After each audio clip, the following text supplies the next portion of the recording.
Let's have a look specifically at statistics. So I built this in because after you spend a significant amount of time building your inventory, and let's have a look at my time spent, which you can do in analytics usage dashboard. It's almost 24 hours in the app, which makes sense because I'm testing it and continue to use it while I'm working on it. So it wouldn't be that much for you anytime soon, but nevertheless, in that time, you're building potentially a significant inventory.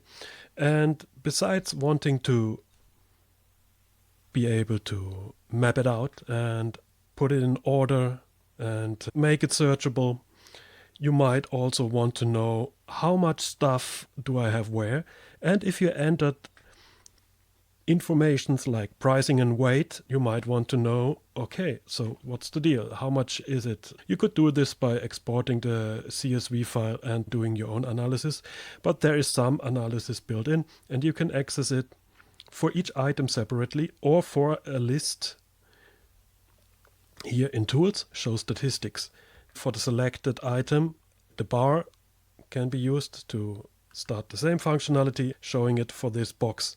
Going to the lists tab, I can look at the whole list in a similar manner, but a little bit different. There's also the statistics available here, but not the primary overview. However, you can create for each parameter statistics. Nothing selected means for the whole thing. Selecting one means you create the statistics for that one. Items, you can select a couple of lists and do the statistics for those. But let's go back here and kitchen storage box and have a look at the statistics for that. Tools, show statistics. And here we go. So I didn't enter specifically values and weights, but the AI is trying to fill it out. To the best of its knowledge, it's not very good and it's not filling it out every time. We can see here physical properties, value, and image. 29 images are included. Then total value in this box, new, is summed up to be 607. Then the value now, about 400. This is, in my opinion, usually estimated relatively high, assuming you actually find someone who really wants it and is ready to pay what it's worth, which in my experience doesn't happen that often for my used items, which is why I still have so many. Number of items in here are 24 and number of containers are 5. Let's have a look inside. You can see we have 4 containers in here where other items are put inside, which sometimes I just do because I bundled those. The box itself is a container that we analyzed. We can go further, and that's especially fun if we do it for the storage, which is not sorted in yet, but let's do it here. Inventory statistics.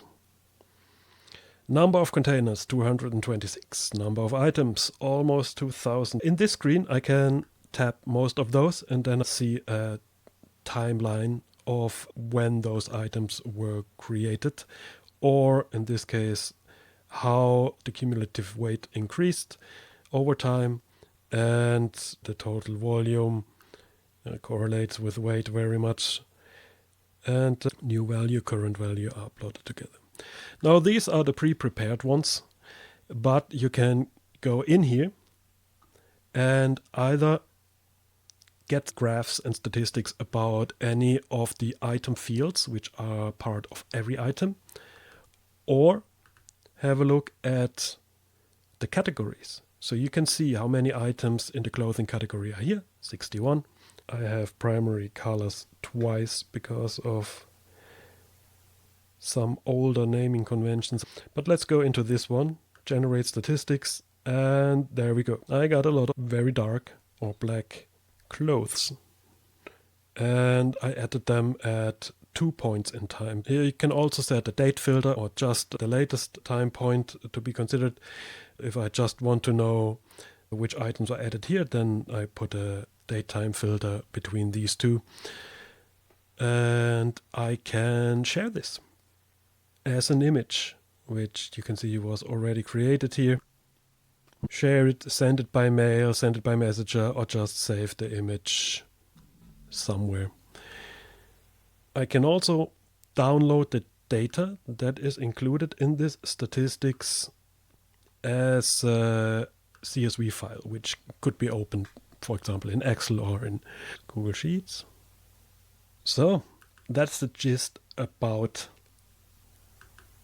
the statistics inside Contained.